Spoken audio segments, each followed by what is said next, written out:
Hermanos, la palabra del Señor en el libro de Éxodo, busquemos el capítulo número 39, donde vamos a leer la palabra del Señor. Continuamos este día con el estudio que estamos desarrollando en el libro de Éxodo, y en esta ocasión corresponde iniciar el capítulo número 39.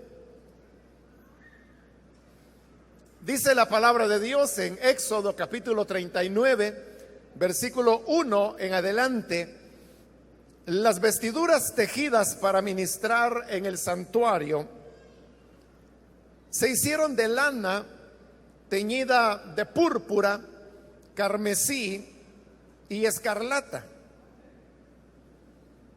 También se hicieron vestiduras sagradas para Aarón, como se lo mandó el Señor a Moisés. El efod lo hizo Bezalel de oro, lana teñida de púrpura, carmesí y escarlata y lino fino. Martillaron finas láminas de oro y las cortaron en hebras para entretejerlas artísticamente con la lana teñida de púrpura, carmesí y escarlata y con el lino. Se hicieron hombreras para el efod, las cuales se sujetaron a sus dos extremos. Su cinturón tenía la misma hechura que el efod y formaba una sola pieza con él.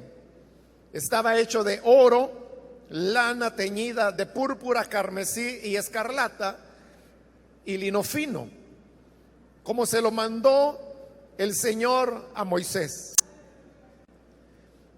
Las piedras de ónice se engarzaron en los engastes de filigrana de oro, y en ellas se grabaron a manera de sello los nombres de los hijos de Israel. Luego las sujetaron a las hombreras del efod para recordar a los hijos de Israel, como se lo mandó el Señor a Moisés. Bezalel hizo también el pectoral, bordado artísticamente como el efod, con hilo de oro, lana teñida de púrpura, carmesí y escarlata y lino fino.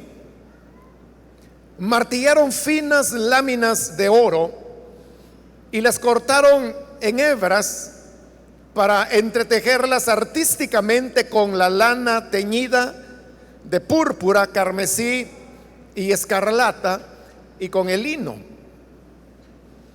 Se hicieron hombreras para el efod, las cuales se sujetaron a sus dos extremos.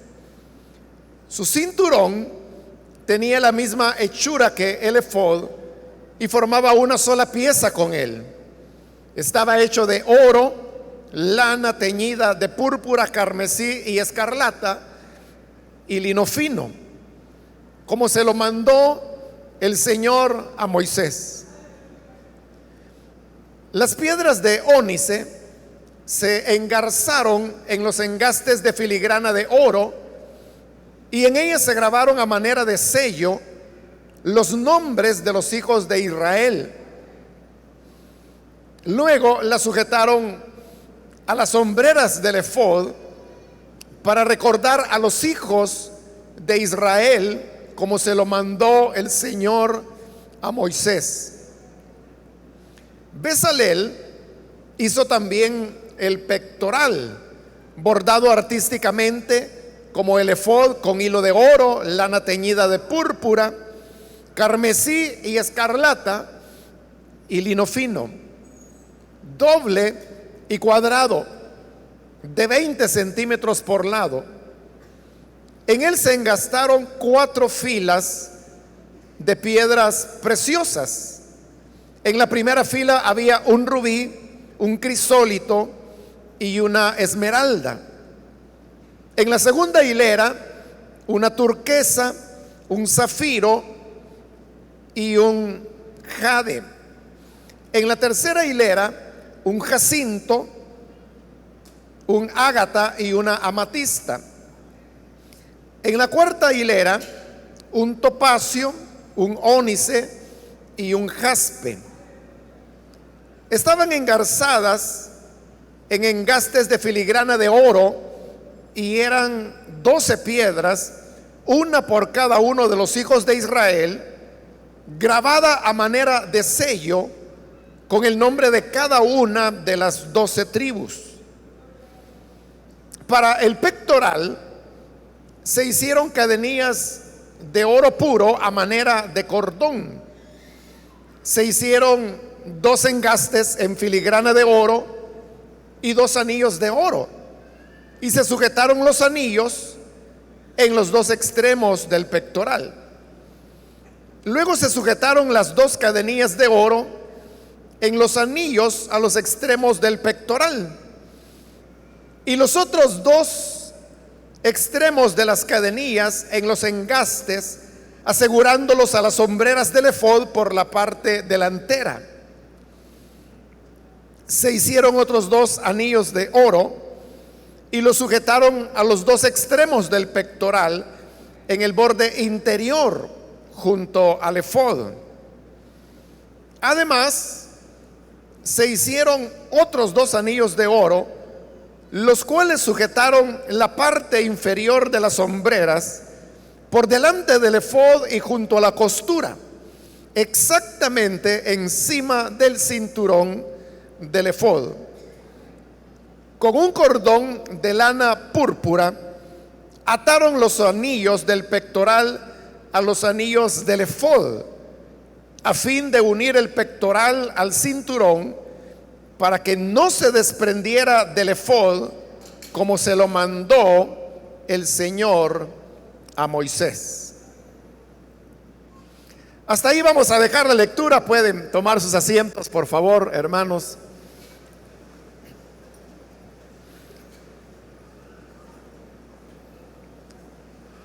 En la medida que hemos ido avanzando en este libro de Éxodo, hemos completado ya la parte donde se nos describió la manera en que Bezalel y los otros artistas fueron elaborando los diferentes componentes del tabernáculo, incluidos sus muebles. Esa tarea quedó finalizada en el capítulo anterior, en el 38, con la elaboración de el aceite y el incienso que se utilizaría para el servicio que habría de prestarse al Señor dentro del tabernáculo. Habiendo terminado entonces la construcción de lo que era propiamente el tabernáculo, lo único que ahora restaba era elaborar las vestiduras que habría de usar tanto a Aarón como también los otros levitas, que eran los sacerdotes, llamémosle auxiliares. En realidad, la descripción que acabamos de leer, porque la vestidura sacerdotal básicamente tenía 3 elementos. El primero de ellos era el efod, del cual hemos leído la manera en que fue hecho. Luego el otro era el pectoral, que es la descripción más extensa que hemos leído. Y luego vamos a ver en la próxima oportunidad que se menciona el tercer elemento, que es la capa o manto que el sacerdote usaba. Después se van a mencionar algo otros elementos que diríamos eran como complementarios, como el tema del turbante y la diadema que el sumo sacerdote tenía que llevar. Esta descripción que se hace de los 3 fundamentales componentes de las vestiduras sacerdotales realmente es la descripción de las vestiduras que el sumo sacerdote debía utilizar. En esa época, a Aarón, hermano mayor de Moisés. Y no se hace una descripción de las vestiduras que habrían de utilizar los otros sacerdotes, que eran los levitas. Lo único que sabemos es por el capítulo 25 de este mismo libro de Éxodo, y que estudiamos hace varios meses atrás. Las vestiduras de los sacerdotes eran mucho más sencillas. Básicamente era una túnica de lino. Entonces, lo que acá se nos está describiendo, más que todo, es la elaboración de las vestiduras del sumo sacerdote. Vuelvo a llamar a usted la atención que es directamente Bezalel el que hace las vestiduras, porque con los elementos del tabernáculo que vimos en el pasado, Bezalel era más como el director de la elaboración, por ejemplo, de las cortinas, de las cubiertas, de los postes, de las estacas, de las bases. Pero todo eso lo hicieron los otros artesanos, artistas, cuyos nombres también vimos ya hace varios meses atrás. Entonces, Bezalel más que todo tuvo una función de dirección y supervisión sobre la tarea que ellos realizaban. Pero cuando ya se llegó al momento de elaborar los muebles, que era como la parte más delicada, pero al mismo tiempo más artística, hemos visto que era Bezalel directamente quien lo hizo. Entonces, Bezalel hizo, por ejemplo, el altar del incienso, la lámpara, que ya hemos explicado que equivocadamente se le llama candelabro, pero era una lámpara de 7 luces. Y todos estos elementos finos, como la mesa en la cual se iban a colocar los panes de la proposición, eran, hermanos, elementos que hizo directamente Bezalel, que podríamos decir era como el principal artista, el más habilidoso de los artesanos que estaban trabajando en la construcción de esos muebles. Lo mismo ocurre con las vestiduras sacerdotales. Vemos que es Bezalel personalmente quien las hace. En el versículo 2 usted puede ver que ahí dice: el efod lo hizo Bezalel. El versículo 8 dice: Bezalel hizo también el pectoral. En el versículo 22, Bezalel hizo de lana teñida de púrpura y tejido artísticamente el manto del efod. Cuando se trataba de cosas así muy delicadas o que requerían de una mayor habilidad artística, era Bezalel quien asumía la responsabilidad. Vamos entonces, hermanos, a comenzar a ver cómo fueron hechas las vestiduras sacerdotales.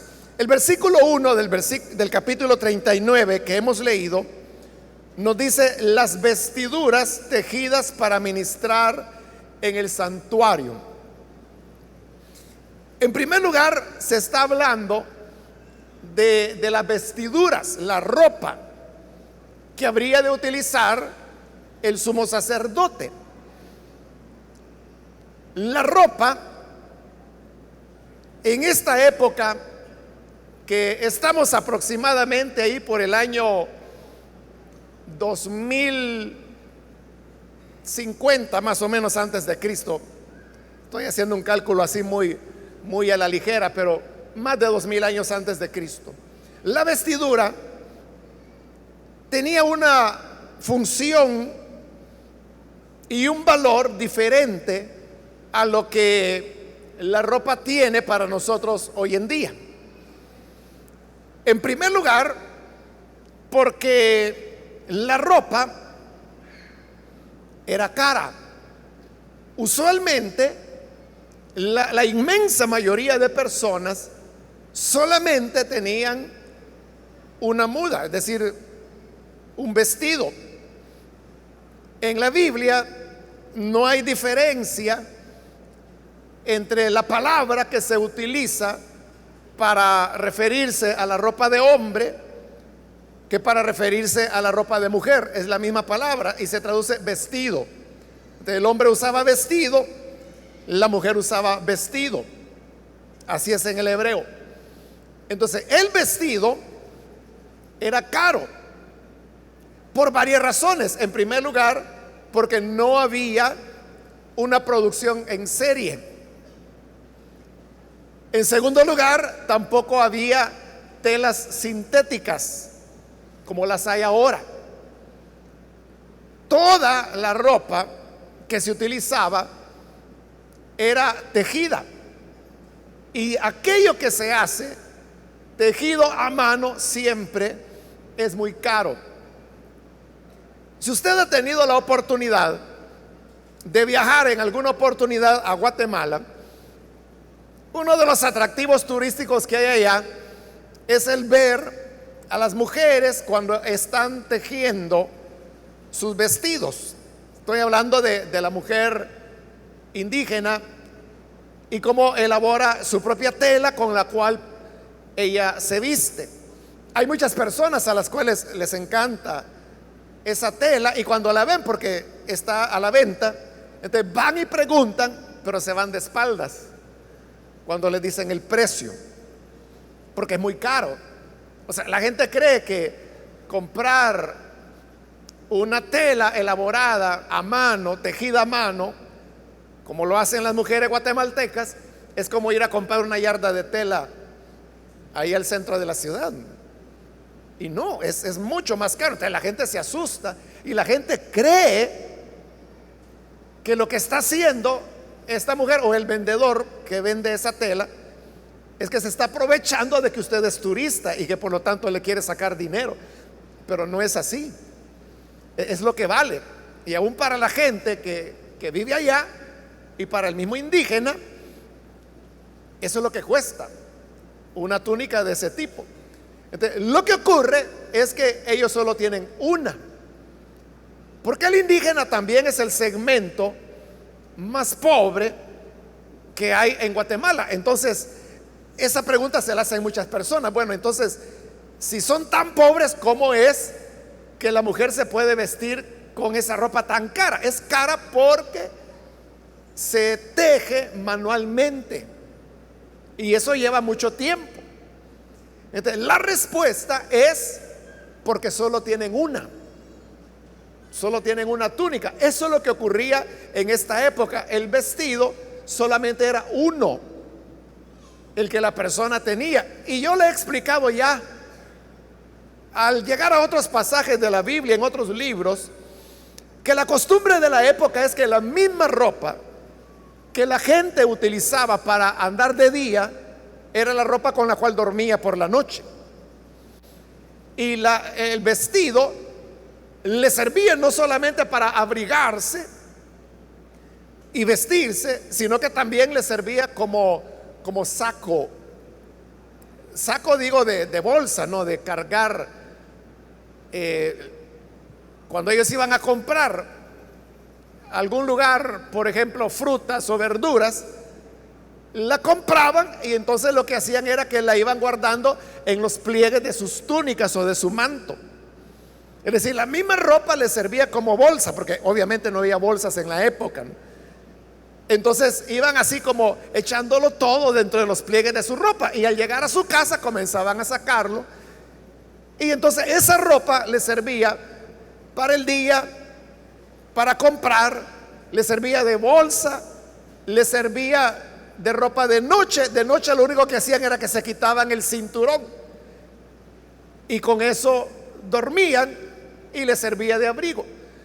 El único momento en que ellos se quitaban la ropa es cuando iban a lavarla. Entonces, ellos aprovechaban ir, por ejemplo, a un río, se quitaban la ropa, la lavaban, la ponían a secar y luego se bañaban ellos. Al terminar de bañarse, entonces la ropa ya estaba más o menos seca, se la volvían a poner y así seguía la vida. Entonces la ropa que utilizaba una persona se convertía así en un símbolo de estatus social, y era como la manera en que la persona se identificaba, porque como era la misma ropa todo el tiempo, entonces era ya como parte de la personalidad el vestido que se utilizara. Por eso es que los hermanos de José, el hijo de Jacob, llegaron a aborrecerlo tanto por la vestidura que su padre Jacob le había regalado. La descripción que se hace de la vestidura que Jacob le dio a su hijo José en el hebreo es un poco complicada. Se puede traducir, como la traduce la Reina Valera, vestidura de muchos colores, pero hoy se sabe de que otra traducción más probable podría ser vestidura de mangas largas. Bueno, el hecho es de que sea lo uno o lo otro, era un vestido que lo volvía a José diferente, y como lo andaba todo el tiempo, era como una espina clavada en el corazón de los hermanos de José, que constantemente les estaba recordando la preferencia de su padre hacia su hermano José. Entonces, si el vestido era casi la personalidad de la persona, porque así es como nosotros lo hacemos, ¿no? Nuestra manera de vestirnos refleja nuestra personalidad.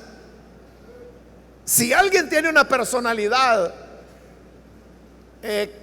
extrovertida, es alguien que le gusta llamar la atención, así es la manera como se va a vestir.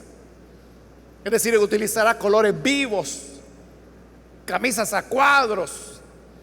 O sea, no estoy diciendo que eso sea malo, solo estoy diciendo que la personalidad se refleja en la manera como alguien se viste. Una persona que sea mucho más recatada, mucho más reflexiva, entonces tenderá a utilizar colores más tenues, más colores pastel, más suaves, y con eso se está reflejando la personalidad. Entonces, si usted tiene en mente alguna persona que es así como muy tranquila, le aseguro que difícilmente usted va a poder imaginar a esa persona con una camisa roja, pero de ese rojo encendido. Entonces usted dice, no, es que esta persona nunca se va a vestir de esta manera. No, esta persona utiliza colores así, un celestito, o usa un color cremita, o sea, esos colores así suaves. Entonces, el vestido reflejaba la personalidad, pero también el estatus. Por eso es que era diferente el vestido del rey al vestido de un artesano, que a la vez era diferente al de un esclavo. Entonces, el vestido reflejaba casi lo que la persona era. Por eso es que la acción de rasgar las vestiduras, que aparece frecuentemente en la Biblia, tanto Antiguo como Nuevo Testamento, cuando una persona rasgaba las vestiduras, entonces eso tenía mucho más significado que usted se rompa su camisa o que la hermana rasgue su blusa, ¿no? O sea, para nosotros diríamos, bueno, al llegar a casa se va a cambiar. No, ellos estaban rasgando lo único que tenían, y estaban rasgando lo que era su imagen social y su personalidad. Era casi como romperse ellos mismos, romper su yo, su personalidad.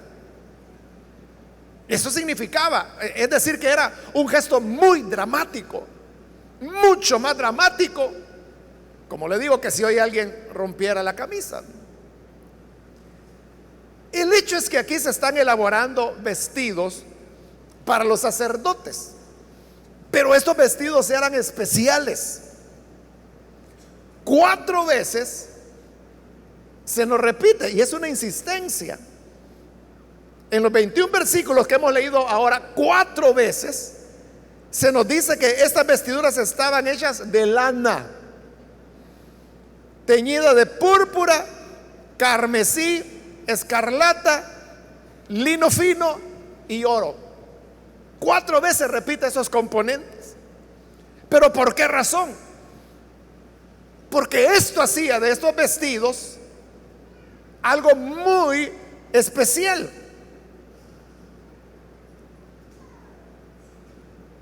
Dicho de otra manera, era un vestido que nadie tenía. Nadie lo iba a tener, porque los materiales más caros se habían empleado en él. La tela era tejida como todas las telas de la época, pero el vestido sacerdotal era tejido con oro, con carmesí, con escarlata, teñido de púrpura, que la púrpura solamente podían utilizarla los reyes por lo caro que era. Entonces eran vestiduras que le daban honor al sacerdote, porque recuerde, la vestidura no solo era la vestidura. Si usted se pone una ropa bonita hoy, la gente lo que le va a decir es: qué bonita su ropa, qué bonita su camisa, hermana, qué bonito su vestido. Eso es lo que le van a decir. Pero acá, como el vestido era el reflejo de la posición social, de la personalidad, y era casi lo que la persona era, entonces Dios ordena que se hagan estas vestiduras para los sacerdotes. Aquí no lo dice, pero cuando Dios le entrega las instrucciones a Moisés en el capítulo 25, ahí sí le dice, y le dice que estas vestiduras van a ser para honor y para gloria. Entonces, el sacerdote vestido así adquiría dignidad, adquiría gloria, adquiría honor. De la gente que veía al sumo sacerdote estaba viendo un vestido como no había igual. Pero eso, traducido a la cultura de ellos, era que no había otro igual que el sacerdote, que el sacerdote era sin igual. Por eso es que sumo sacerdote solo uno podía ver, y por eso se le vestía de manera que concordara con el privilegio que el Señor le había dado. Eso obviamente era así en el Antiguo Testamento, ahí lo estamos viendo. Pero como también hemos visto que todos estos materiales y disposición del tabernáculo y sus muebles, todo también tiene un sentido que señala hacia un significado simbólico. Entonces, ¿qué nos enseña a nosotros simbólicamente esta vestidura que utilizaban los sumos sacerdotes? En el Nuevo Testamento también se nos habla de un vestido, pero este es un vestido que no depende de lo que llevamos sobre el cuerpo, sino que depende de virtudes. Por ejemplo, en el Nuevo Testamento se nos dice que debemos vestirnos de entrañable misericordia. Entonces, nuestro adorno no es la lana, no es el lino, no es el oro, sino que es la misericordia, y una misericordia entrañable.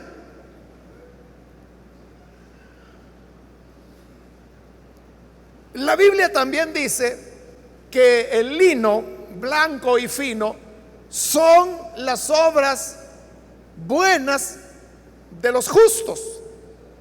Es decir, que otro elemento que viste al cristiano son las buenas obras. Eso es lo que le dan, así como al sacerdote. Estos vestidos le daban honor y gloria. Lo que le da gloria y honor al creyente hoy en día, porque todos somos real sacerdocio. Y el vestido de nuestro ministerio como sacerdotes es la misericordia, son las obras buenas, es la rectitud. Por eso es que Pablo insiste y dice: despójense, que podríamos también decirlo, desvístanse del hombre viejo que está viciado con sus costumbres y sus conductas, y revístanse, es decir, cámbiense vestido y revístanse con el nuevo hombre creado según la imagen de nuestro Señor Jesucristo. La enseñanza entonces que el pasaje nos da es que lo que nos va a llenar a nosotros, hermanos, de honra como sacerdotes del Señor, es que las personas puedan descubrir en nosotros esas cualidades espirituales, esas virtudes.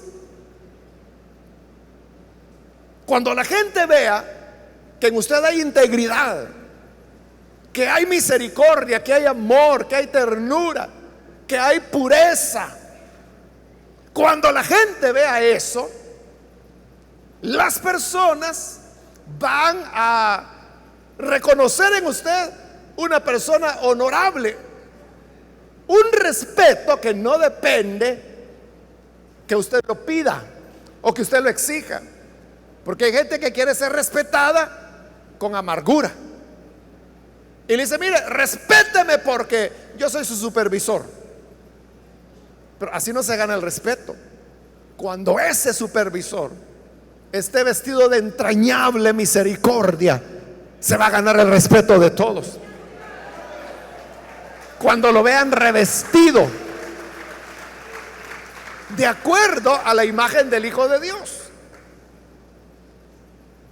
Pero avanzando, dice ese mismo versículo 1: las vestiduras tejidas para ministrar en el santuario. Es decir, que esta ropa el sacerdote no la podía usar para irse a su casa, por ejemplo, porque específicamente dice que era para ministrar en el santuario. Entonces, cuando el sacerdote llegaba, él llegaba con la ropa usual, pero al llegar al tabernáculo, primero tenía que bañarse, para eso estaba el mar, tenía que lavarse totalmente, y luego se vestía ya la ropa de lino y se ponía, en el caso del sumo sacerdote, todos estos adornos para comenzar a ministrar. Cuando terminaba de ministrar, tenía que quitárselos otra vez, guardarlos y ponerse su ropa común. Es decir, que había una diferencia entre cómo el sacerdote vestía fuera del tabernáculo y cómo debía vestir dentro de él. Entonces ahí está estableciendo un elemento que establecía diferencia entre las funciones comunes, usuales de la vida, y aquellas tareas que estrictamente tenían que ver ya con la adoración directa a Dios. De la enseñanza es que aquello que nosotros dedicamos a Dios en adoración, en servicio a Él, no puede ser manejado ni tratado de las maneras en que se desarrollan o se usan otros elementos en otras instancias, porque aquí se trata de la obra de Dios. Por eso es que esto también lo hemos hablado en otras oportunidades, que yo le he dicho que cuando venimos acá debemos tener una conducta de respeto, y le he aclarado que el respeto no es hacia el local o el edificio. Uno tampoco puede decir: mire, es el respeto ante Dios, porque ante Dios estamos todo el tiempo, aquí y a donde quiera que usted vaya. El respeto es en cuanto a lo que estamos haciendo. Entonces, lo que estamos haciendo es algo serio o no. Lo que más seriedad debe tener en la vida, ¿no? Porque estamos adorando al que es el que nos redimió, el que nos salvó. Si un día el presidente del país le mandara a llamar porque quiere platicar con usted, usted no va a llegar en camisa, ¿verdad? Ni lo van a dejar entrar allá en la casa presidencial. Usted trata, aunque sea prestado, ¿verdad? Aunque sea el saco del tío Toño que se murió hace como 3 meses, préstenmelo. Pero va a tratar de ir más o menos presentable. Y eso que se va a presentar delante de un hombre que es el presidente. Pero nosotros estamos delante de el rey de los reyes, el señor de los señores, el Dios de los dioses. Amén. Por eso, hermanos, ¿por qué cree usted, hermano, que desde el nacimiento de esta iglesia siempre la costumbre ha sido que el predicador utiliza traje? Yo sé que muchos de ustedes tienen calor, ahí están soplándose todo el tiempo. Mientras más se sopla, más calor le da. Sí, mientras más actividad física tiene, más sube su temperatura. Mientras más tranquilo esté, menos calor sentirá. Pero bien, lo que le quiero decir es, usted está ahí sentadito con su camisita tranquila, ¿no? ¿Y usted qué cree? ¿Que yo no siento calor? ¿Cree que no sería más cómodo para mí no usarlo? Aparte de que es más barato, ¿verdad? Una camisa que un traje, ¿no? Entonces, ¿por qué lo hacemos? Es por lo que le acabo de decir. Es porque la tarea que hacemos es importante. Es importante. Si hermano, si lo invitan a uno a una entrevista en un programa de televisión, o sea, uno va presentable. Cuanto más si se trata de presentar la palabra del Señor. Así es. Pero ¿qué ocurriría si yo viniera, hermanos, encamisado o descamisado, y viniera, no sé, en chancletas, algo así, ¿verdad? La imagen que le estoy proyectando es que eso no tiene ninguna importancia, que esto es igual que andar en la playa o andar en el mercado o estar en el parque. Pero ese sentido de solemnidad es lo que Dios quería acá, y por eso le dice vestiduras para que ministren en el santuario. No lo pueden hacer con la ropa de casa, no lo pueden hacer con la ropa con que van a comprar los mangos al mercado, sino que debía ser algo que en la mente de la gente les dejara ver que estaban ante algo especial. Y nosotros también estamos aquí ante algo especial. Amén, hermanos. Por eso trate usted de ser reverente también, de no levantarse innecesariamente. Sí, porque hay gente que por oficio tiene el tema de ir al baño, ¿verdad? Y como yo lo he dicho muchas veces, en las iglesias católicas no hay baño. ¿Y cómo hace esa gente? Simplemente se aguantan. Y nosotros, que decimos que estamos ante un Dios vivo, que tiene ojos para ver, que tiene oídos para oír, que tiene boca para hablar, ahí estamos que blum, blum, blum, blum.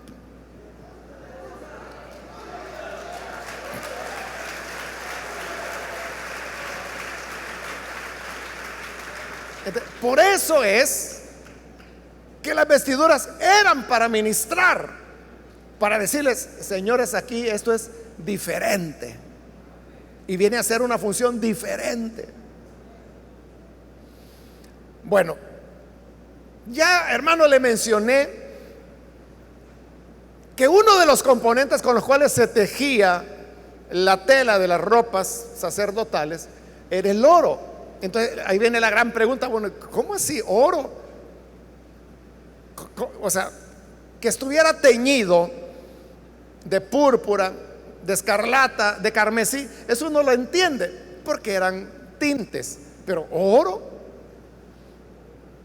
El versículo 3 de este capítulo nos explica cómo lo hacían, y eso es interesante porque deja ver la meticulosidad con la cual ellos trabajaron. Dice el versículo 3: martillaron finas láminas de oro, es decir, que el oro lo fundieron e hicieron láminas finas. Ya siendo láminas finas, continuaban golpeándolas, martillándolas. Entonces, imagínense, si ya eran finas las láminas y además de eso las martillaban, ¿cómo no sería el grosor? O sea, llegaba a ser menos que un papel.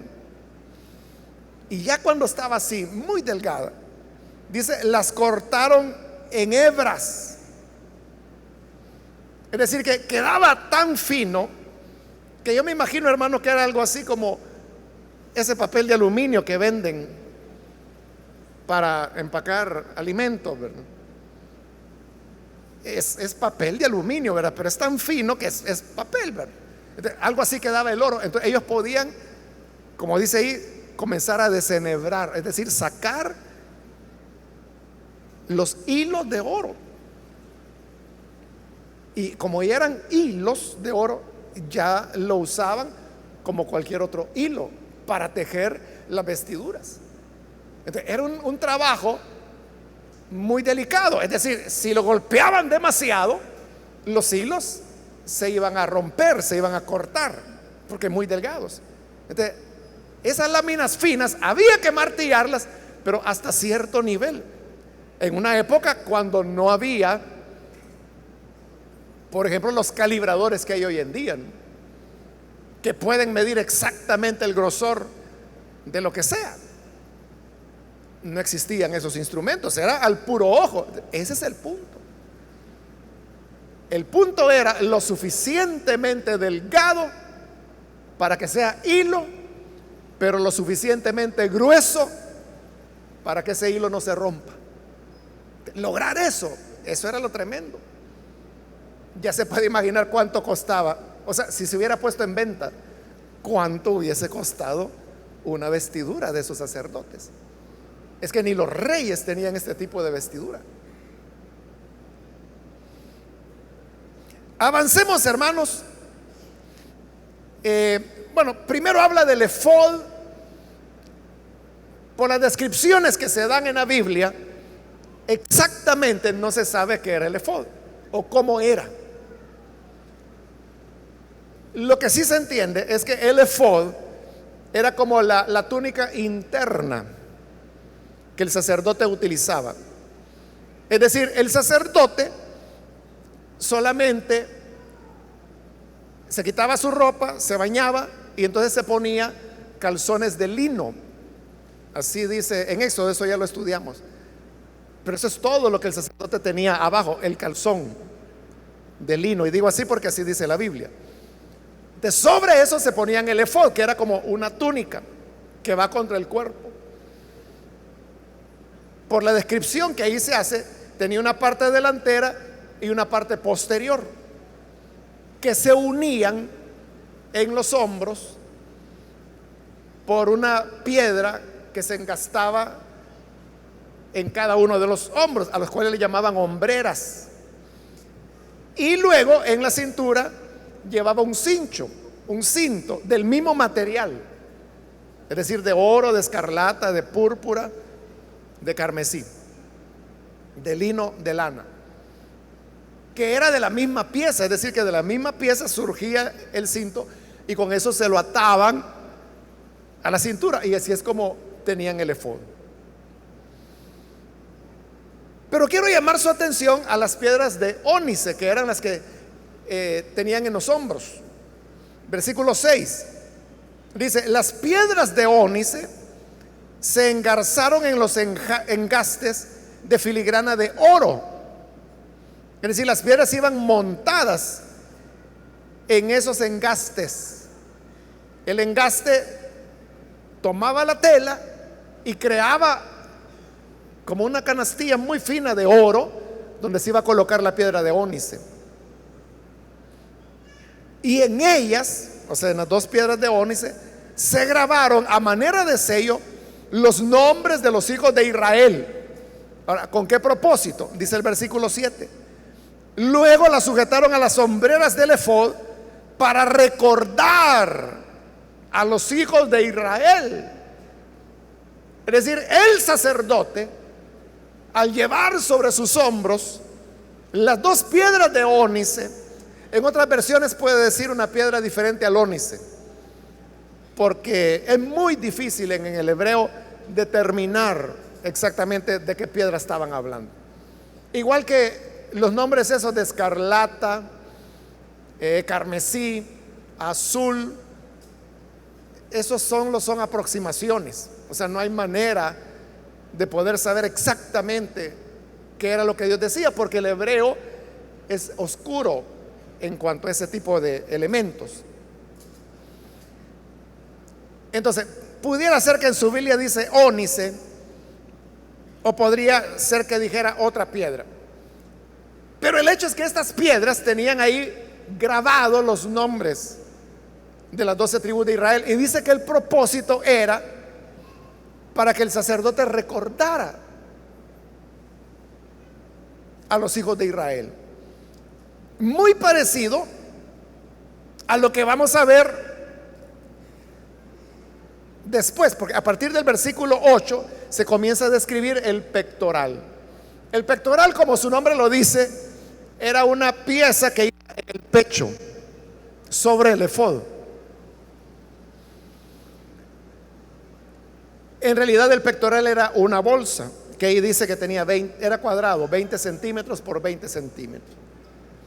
Dentro de la bolsa lo que se colocaba era el urín y el tumín, que no se mencionan en este capítulo. Sí se mencionaron allá en Éxodo 25, pero aquí no.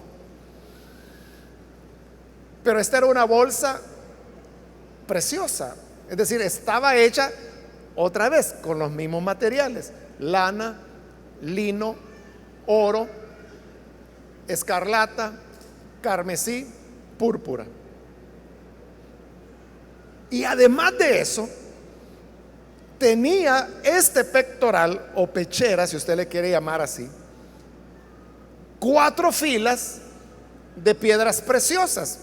Y ahí se nos dan los nombres: rubí, crisólito, esmeralda, turquesa, zafiro, amatista, etcétera. Esos nombres, repito, son aproximados. El hecho es que eran piedras que hoy nosotros las llamamos semipreciosas, pero cada piedra, porque eran 12, tenía grabado el nombre de cada una de las 12 tribus de Israel. Es decir, que el sacerdote en su vestidura tenía sobre sus hombros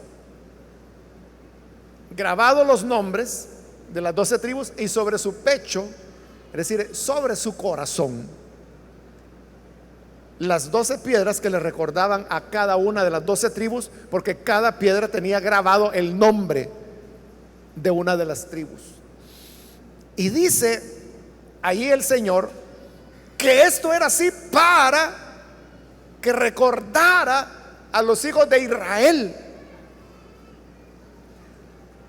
El propósito era que el sacerdote no perdiera la perspectiva, la visión de lo que hacía. Porque el sacerdote podía enfrascarse mucho en los sacrificios, en los holocaustos, en las expiaciones, en las libaciones, en los lavamientos o bautismos que hacían dentro del tabernáculo y posteriormente en el templo. Esa ocupación que era, hermanos, en día de fiestas, eso era de no parar. Era de no parar, era demasiado trabajo. El sacerdote podía perder la perspectiva del sentido de lo que él hacía. Te podía llegar un momento en que él dijera: es que mire, estoy muy ocupado para este día, hay 300 personas que quieren ofrecer sacrificio, y cada sacrificio era una res o un macho cabrío o un cordero que había que sacrificar. Yo creo que ni siquiera en los rastros municipales que hay en el país se sacrifican tantas reses como las que se sacrificaban ahí en el templo. Y en día de fiesta, hermano, podían ser miles. O sea, si el día de la inauguración del templo Salomón ofreció más de 100,000 sacrificios un solo día. Dice que como no cabían en el altar, lo que hicieron los sacerdotes fue santificar todo el atrio, que ya vimos que era la parte más grande, y ahí colocaron, es decir, que todo el atrio se convirtió en una hoguera gigantesca. Si no, no terminaban. Podía ser tan absorbente ese trabajo que el sacerdote podía perder el sentido de que todo lo que se hacía era para responder a una necesidad de un ser humano que necesitaba usualmente perdón de pecados, o necesitaba que se le declarara libre de una enfermedad, o necesitaba un sacrificio de paz con Dios, o el que quería ofrecer un sacrificio de gratitud a Dios. Se puede perder esa perspectiva, y en todos los niveles. Si usted es líder, usted puede perder la perspectiva. ¿Por qué es líder? ¿Por qué tenemos una reunión en las casas? O sea, el propósito es, a cada rato lo decimos, es un sentido evangelizador, pero también es un sentido de cuidado de la iglesia. Es decir, ahí se presenta el evangelio a personas que aún no lo conocen, y a los que ya están en el evangelio, el líder los cuida, los atiende. Porque aquí es bien difícil saber cuál es la necesidad que usted tiene, porque somos varios, ¿verdad? Pero en la célula, donde el número es reducido, que no pasa de 15 personas, el líder, la lideresa, sí puede conocer cuál es la necesidad de cada quien, y en base a eso le ayuda. Pero el líder puede llegar a estar tan empeñado en el crecimiento, en la multiplicación, en que traigan amigos, que puede perder ese sentido. Y entonces, en la reunión de evaluación, ¿por qué no trajo al invitado que dijo que iba a traer el sábado?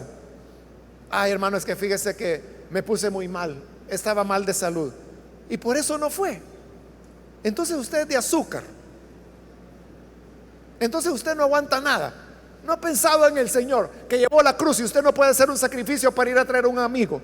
Jesús entregó su vida, le escupieron, lo coronaron de espinas, y todo lo hizo por salvar. Y usted, por salvar a un amigo, no podía haberse esforzado en que le dolía la cabeza. No sea chillón. Pero en esto que le estoy diciendo, ese líder ha perdido la perspectiva. Se olvidó que el propósito es ciertamente evangelizador, pero también de atención. La actitud debería ser: de veras estaba enfermo, hermano, pero ¿cómo se siente? ¿Ha mejorado o quiere que oremos por usted en este momento? Disculpe, yo no sabía que se había sentido mal, por eso le preguntaba. Ese es el interés en el ser humano. Igual en el caso del supervisor. Ser supervisor no significa ser el capataz que le está exigiendo al líder resultados, resultados, resultados, resultados. El supervisor es quien pastorea, debería pastorear a esa gente, atenderla, ayudarla, animarla, consolarla, entrenarla. Eso debería ser el supervisor. Y así uno puede ir subiendo a llegar al pastor de zona, pastor de distrito, el pastor principal ya de la iglesia. No hay que perder la perspectiva. Por eso es que el sacerdote llevaba grabados los nombres sobre los hombros y en el pecho, en el corazón, para que no se le olvidara que el sentido de su función no era estar matando vacas, sino que el sentido de su función era el ser humano. Eso que se llamaba Rubén, Neftalí, que se llamaba Judá, Simeón, las 12 tribus, las personas, los nombres, dijo el Señor, para que recuerde a los hijos de Israel. Entonces, nosotros debemos ser cuidadosos de recordar, hermanos, que la razón de lo que hacemos siempre es el ser humano. Siempre es el ser humano. Eso es lo que le pasó a los fariseos. Aquel fariseo amargado, que Jesús llegó a la sinagoga y comenzó a sanar en día sábado. Y este hermano, bueno, a saber si era hermano, pero era fariseo. Lo que es cierto es que era amargado. Entonces, en su amargura le dice: oigan, 7 días tiene la semana, en 6 pueden venir para ser sanados, pero no en el día de reposo. Y Jesús le dijo: hipócrita, si tu burro tiene sed en el día sábado, ¿acaso no lo desatas y lo llevas a beber? Entonces, si tú en día de descanso te preocupas por el burro, ¿cómo yo no me voy a preocupar por estos seres humanos, por estas personas? ¿Se acuerda la mujer encorvada? Jesús le dijo: ¿quién de ustedes no desata su asno en el día de reposo? ¿Cómo yo no habría de desatar a esta hija de Abraham, a quien Satanás tenía atada? Ese es el punto. No olvidar a la persona humana. Los fariseos estaban más preocupados por el sábado, por la norma, por el cumplimiento. Jesús estaba más preocupado por las personas, por su sufrimiento. Entonces, para que recuerde a los hijos de Israel, dijo Dios, que lleve grabados sobre sus hombros y sobre su corazón los nombres de las 12 tribus. Entonces, de igual manera, hermanos, no nos olvidemos de nuestros Pedros, de nuestros Robertos. No nos olvidemos de nuestras Margaritas, de nuestras Carolinas, que son las personas a quienes usted debe atender, adultos, jóvenes o niños. Son el sentido de todo el trabajo que hacemos. Y termino, hermanos, solamente una última observación, y es como todo esto que ellos están haciendo responde a una orden que el Señor había dado. Véalo en el versículo 1, la frase final del versículo 1. Dice: también se hicieron vestiduras sagradas para Aarón. Y oiga esto: como se lo mandó el Señor a Moisés. Esa expresión, como se lo mandó el Señor a Moisés, aparece 7 veces en este capítulo. Esa es la primera. Pero mire el final del versículo 5: como se lo mandó el Señor a Moisés. Ve el final del versículo 7: como se lo mandó el Señor a Moisés. Ve el final del versículo 21: como se lo mandó el Señor a Moisés. Ve el final del versículo 26: como se lo mandó el Señor a Moisés. Ve el final del versículo 29: como se lo mandó el Señor a Moisés. Ve el final del versículo 31: como se lo mandó el Señor a Moisés. ¿Por qué esa insistencia? ¿Por qué 7 veces como se lo mandó el Señor a Moisés? Porque se está enfatizando que eso no fue un invento, no fue un antojo, no fue un derroche que dijeron: miren, ya gastamos, ya terminamos de construir, ¿qué hacemos con todo el oro y con todo el dinero que nos sobra? Hagamos vestiduras de lujo. O sea, no fue invento, es lo que el Señor mandó a Moisés que se hiciera. Entonces, lo que produce la honra en la identidad y la personalidad del cristiano es la obediencia, hacer las cosas como las mandó el Señor nuestro Dios. Eso es lo que tenemos que hacer.